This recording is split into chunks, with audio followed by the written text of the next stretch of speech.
Bem-vindos a esta sessão técnica sobre vulnerabilidades físicas e sociais no Penetration Testing. Neste material, vamos além do perímetro lógico, firewalls, IDS, CIEM, e mergulhamos nos vetores que frequentemente não aparecem nos relatórios de Vulnerability Assessment tradicional, o espaço físico e o comportamento humano. Este conteúdo está alinhado aos domínios 3 e 4 do exame CompTIA Pentest Plus, cobrindo ataques de engenharia social, invasão física e as ferramentas do arsenal ofensivo moderno. Todo programa de segurança corporativa maduro reconhece 3 superfícies de ataque interdependentes. A primeira é a segurança lógica, os controles que a maioria dos times de TI conhece bem: firewalls, criptografia, protocolos de IAM, segmentação de redes. É onde concentra-se o maior investimento em ferramentas. A segunda é a segurança física: fechaduras, catracas, sensores de presença, câmeras de circuito fechado, instalações com controle de acesso por biometria ou RFID. É o hardware da proteção. A terceira, e frequentemente negligenciada, é a segurança social: comportamento humano, relações de confiança, estruturas hierárquicas e os vieses cognitivos que podem ser explorados. O ponto crítico desta tríade está na intersecção das 3 superfícies. Ali reside o maior risco sistêmico. E aqui está o dado que contextualiza tudo o que veremos nesta apresentação. Pode levar 100 anos para quebrar a criptografia mais robusta por força bruta, mas podem ser necessários apenas 3 segundos para manipular psicologicamente a pessoa que possui a chave de descriptografia.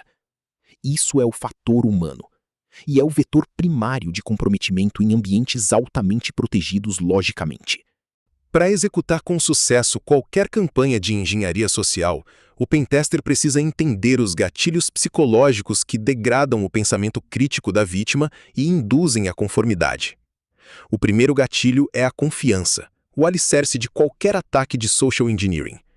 O invasor precisa estabelecer a percepção de legitimidade antes de qualquer solicitação. O segundo é a reciprocidade, criar uma sensação de dívida prévia para que a vítima sinta obrigação de retribuir com acesso ou informação. Terceiro, autoridade, personificar um cargo de poder. CTO, auditor externo, regulador governamental, força a conformidade imediata sem questionamento. Quarto, urgência. Ao criar pressão temporal artificial, o atacante bypassa o pensamento analítico da vítima. Frases como "o sistema vai cair em 2 minutos" são clássicas. Quinto, medo. Ameaças de punição, auditoria ou demissão ativam o sistema límbico e bloqueiam o raciocínio crítico. Sexto, similaridade, técnica de rapport acelerado. O atacante espelha linguagem, interesses e contexto do alvo para reduzir as defesas naturais de desconfiança. Sétimo, prova social. Afirmações como "todos os outros departamentos já fizeram isso" exploram a tendência humana de conformidade com o comportamento do grupo.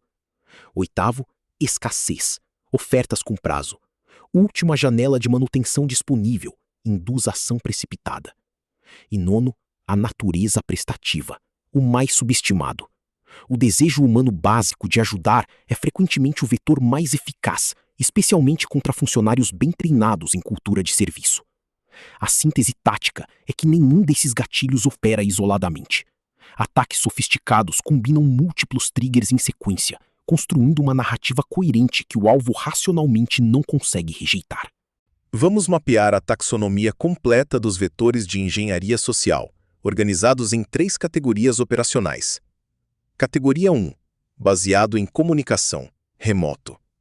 O phishing é o vetor de maior volume, e-mails cuidadosamente crafteados com pretextos convincentes. O caso clássico citado no material é o ataque à RSA Security em 2011, que comprometeu os tokens SecureID via uma planilha Excel maliciosa enviada por e-mail. O phishing opera via voz e telefone, frequentemente combinado com Caller ID spoofing para mascarar a origem da chamada. Extremamente eficaz contra helpdesk sem protocolos rígidos de verificação de identidade. O smishing usa SMS e aplicativos de mensageria instantânea, vetor crescente com a proliferação de autenticação por celular. E o whaling ou spear phishing é o vetor direcionado. Ataques altamente personalizados contra executivos C-level ou usuários privilegiados, usando o OSINT extensivo para construir pretextos verossímeis. Categoria 2. Presencial. In-person. A ilicitação é a técnica de intelligence gathering passivo via conversas casuais, em corredores, cafeterias, eventos do setor. O alvo nem sabe que está sendo explorado. A impersonation ou pretexting envolve assumir uma falsa identidade. Técnico de TI, auditor, fornecedor, qualquer papel que justifique presença física e acesso. O quid pro quo é a troca explícita. O atacante oferece um serviço ou benefício em troca de acesso ou informação. Categoria 3. Baseado em web.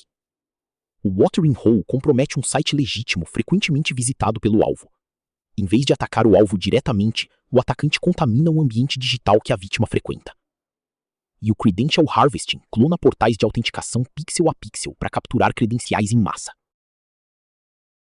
No ambiente físico, 4 técnicas de espionagem são particularmente relevantes para um pentest presencial. Eavesdropping, interceptação auditiva passiva. O pentester posicionado em área comum de uma empresa pode capturar senhas verbalizadas, decisões estratégicas ou detalhes de infraestrutura simplesmente ouvindo conversas. Em um pentest, isso frequentemente ocorre em áreas de recepção, elevadores ou salas de espera.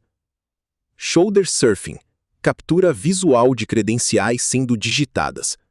Técnica amplificada pelo uso de câmeras de alta resolução à distância, que permitem capturar digitação em teclados a vários metros de distância, sem proximidade física óbvia. Impersonation física. O uso de uniformes falsos, crachás clonados ou o pretexto de manutenção agendada são os métodos mais diretos para bypassear guardas e recepcionistas. Um técnico de HVAC ou de telecomunicações raramente é questionado em profundidade. Dumpster diving. Recuperação de documentos descartados incorretamente em lixeiras ou containers. Impressionantemente, muitas organizações ainda descartam manuais de configuração, memorandos com credenciais, organogramas e extratos financeiros sem destruição adequada. Para um pentester, esses documentos são inteligência de reconhecimento de altíssimo valor. A referência metodológica para testes de penetração física é o OSS-TMM, Open Source Security Testing Methodology Manual. Ele estrutura a invasão física em 4 fases sequenciais. Fase 1. Reconhecimento, Site Survey. Coleta de inteligência sobre o perímetro físico. Avaliação de controles visíveis, mapeamento de câmeras, identificação de pontos cegos, análise de fluxo de pessoas e veículos. Frequentemente feito durante dias antes da execução. Fase 2. Contorno de perímetro.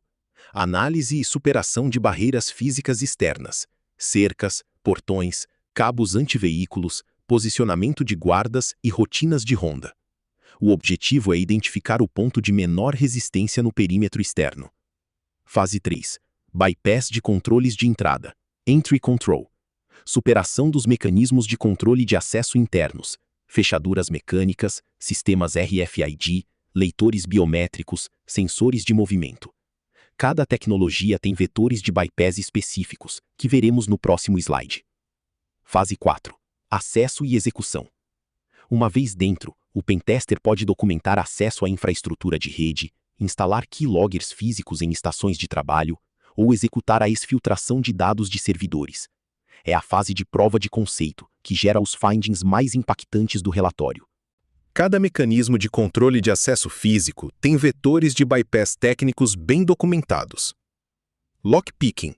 Uso de ferramentas mecânicas como shove keys, shims e picksets para manipular o mecanismo interno de fechaduras cilíndricas sem a chave original. Técnica que exige prática, mas é reproduzível em minutos por um operador treinado. Badge cloning.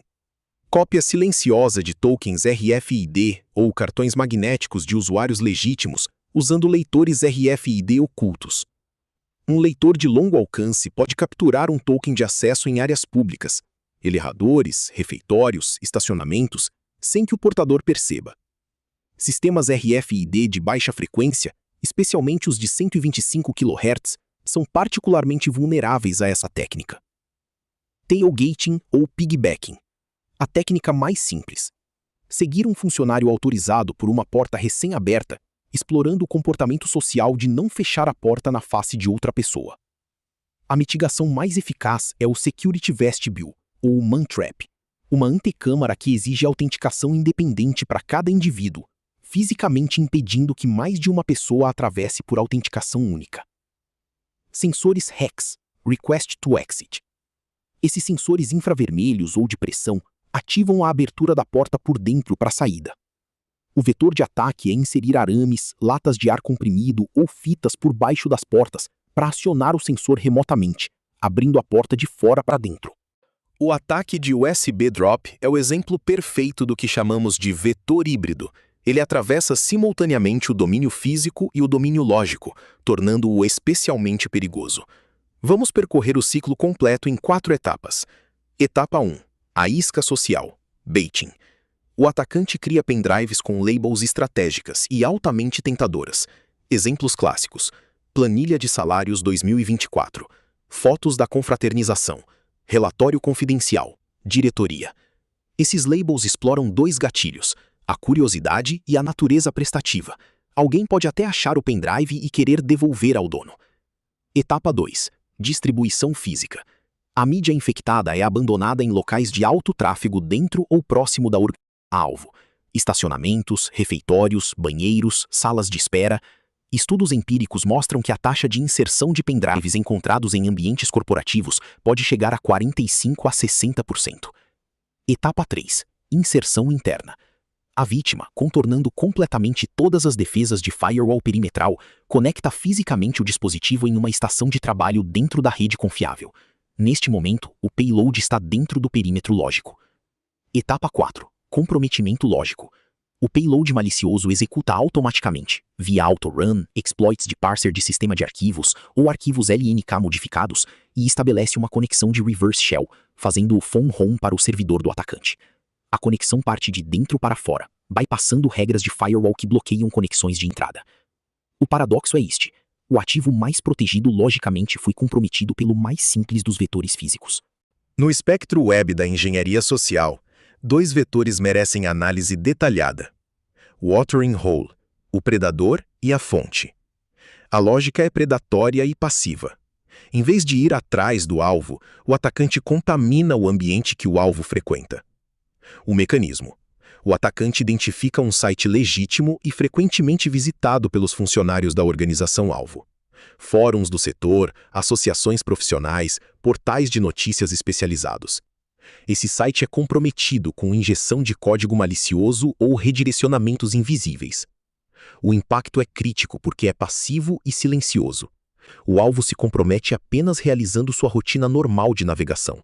Não há e-mail suspeito, não há link enviado, apenas a visita a um site que sempre frequentou. Credential Harvesting, clonagem de portais. O mecanismo aqui é a criação de uma réplica visual pixel a pixel de um portal de autenticação legítimo. Ferramentas como o SET, Social Engineering Toolkit, automatizam esse processo em minutos. A execução. O tráfego é direcionado para o portal falso via campanhas de phishing que ativam os gatilhos de urgência ou medo. A vítima insere credenciais reais em um formulário falso. O impacto é em escala. IDs, PINs e senhas são capturados em massa e frequentemente comercializados em marketplaces da Dark Web como Initial Access para outros atores. Este é um dos tópicos mais relevantes do cenário atual de ameaças: o bypass de MFA via Proxy Adversary in the Middle, implementado por ferramentas como o EvilJinx. A premissa é simples e devastadora. O MFA baseado em SMS ou TOTP, Tiny Based One Time Password, não protege contra roubo de session token.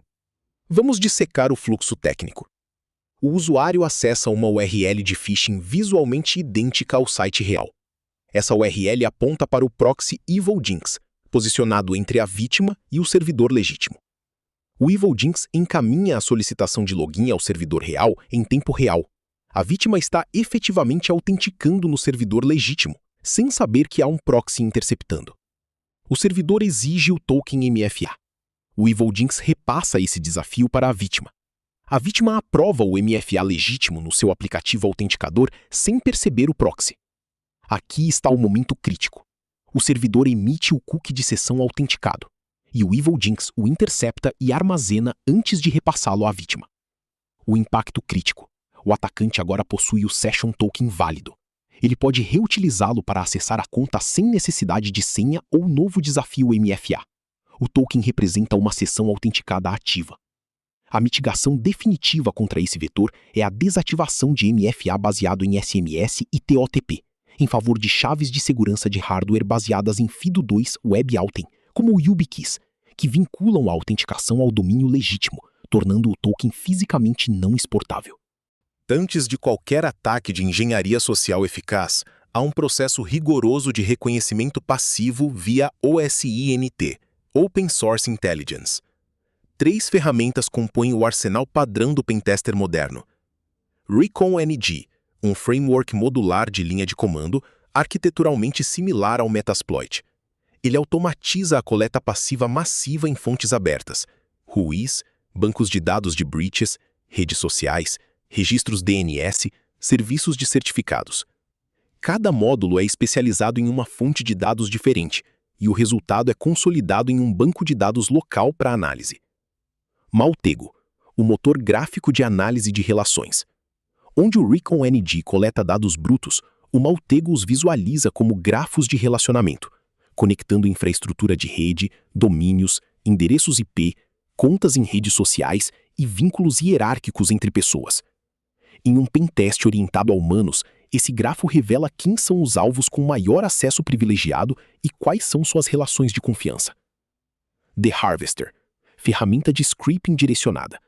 Foca em motores de busca e fontes abertas para compilar listas de e-mails corporativos, hostnames e portas abertas vinculadas a um domínio. É frequentemente o primeiro passo para popular a lista de alvos de uma campanha de spear phishing. O output dessas 3 ferramentas alimenta diretamente o banco de alvos, a lista priorizada de vítimas e suas informações contextuais, que é o input direto para as campanhas de phishing e engenharia social. O Social Engineering Toolkit, ou SET, é o framework de referência para a orquestração de ataques de engenharia social. É open source, mantido pela TrustedSec, e está disponível nativamente no Kali Linux. Seu design é menu-driven, tornando a execução de campanhas complexas acessível operacionalmente. O workflow segue 4 estágios. Seleção do vetor. O operador escolhe a tática no terminal interativo. Spear phishing, clonagem de sites web, geração de mídia infecciosa para USB, SMS spoofing, entre outros. Configuração de payload. O SET possui integração nativa com o Metasploit. Ele aciona módulos do framework para empacotar o exploit técnico adequado, como um Windows Reverse TCP, dentro do vetor de entrega escolhido. Distribuição, delivery. Disparo autônomo do link malicioso, envio do e-mail forjado ou gravação do arquivo executável no pendrive, dependendo do vetor selecionado. Handoff e listener. Após a entrega, o SET repassa silenciosamente o controle para um listener local, tipicamente um handler do Metasploit, que aguarda a conexão reversa assim que a vítima executa o payload. O BEEF, Browser Exploitation Framework, é uma ferramenta especializada no comprometimento e controle de navegadores web, frequentemente entregue via ataques de Watering Hole ou XSS. Uma vez que a vítima visita uma página com o hook JavaScript do BEEF injetado, o navegador dela, chamado de Hooked Browser, passa a ser controlado remotamente. As capacidades se dividem em 4 categorias. Enumeração agressiva, extração invisível de user agent, plugins instalados, dimensões de tela, endereço IP local e cookies de sessão válidos, sem qualquer interação adicional da vítima. Controle de hardware, módulos para induzir cliques, exibir pop-ups de permissão enganosos e solicitar ativação remota de webcam e microfone, explorando as APIs do navegador. Mecanismos de persistência. Táticas de engenharia social para manter a aba ativa, como pop-ups que simulam erros do sistema e instruem o usuário a não fechar a sessão. Movimento lateral. O BEEF transforma o navegador comprometido em um proxy. A partir dele, é possível realizar varreduras na rede interna do alvo, a LAN que está por trás do firewall perimetral, e lançar ataques direcionados contra outros hosts internos. Para campanhas de phishing em escala corporativa, a ferramenta de referência é o GoPhish, um framework open source que gerencia todos os componentes de uma campanha end-to-end. O pipeline operacional tem 5 estágios. Template de e-mail. Desenvolvimento de e-mails em HTML altamente verossímeis, codificando os gatilhos de autoridade ou urgência estudados anteriormente. O GoPhish suporta templates com variáveis dinâmicas por alvo. Landing page.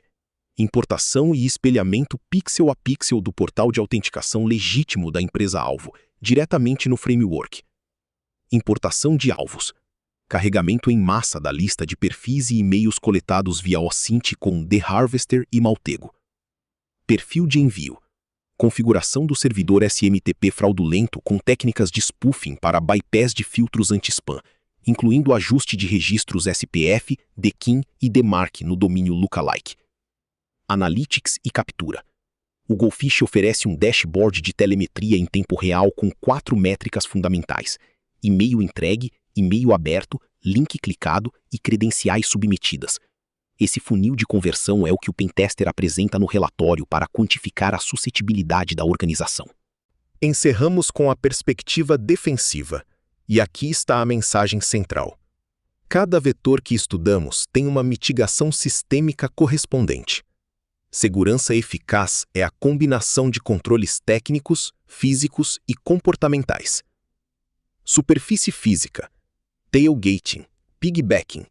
A mitigação é dupla. Tecnicamente, a instalação de Security Vestibules, man-traps, é a solução arquitetural definitiva. Comportamentalmente, treinamento de cultura de confronto. Capacitar e obrigar funcionários a verificar a identidade de quem o segue. Posso ver seu crachá? Superfície física. Badge cloning e egress bypass. Adoção de smart cards criptografados de alta frequência. Sistemas acima de 13,56 MHz, com autenticação criptográfica mútua, como os ISO/IEC 14443. E blindagem estrutural do vão inferior das portas, para eliminar o vetor REX. Superfície social. USB Drops. Bloqueio forçado de portas USB via GPO, Group Policy Objects, em todos os endpoints, combinado com soluções de Endpoint Security configuradas para desativar o Mass Storage como default. Allow listing de dispositivos autorizados por hash de hardware. Superfície híbrida e web. Phishing avançado e AITM. A resposta definitiva é a desativação completa de SMS e OTP como segundo fator, e a obrigatoriedade de chaves de segurança de hardware FIDO2, dispositivos que vinculam criptograficamente a autenticação ao domínio legítimo, tornando qualquer proxy AITM incapaz de reutilizar o token. A conclusão que resume este material inteiro. A cibersegurança não é apenas um perímetro digital, é um ecossistema integrado. A defesa real deve abranger tijolos, bytes e cérebros. Obrigado.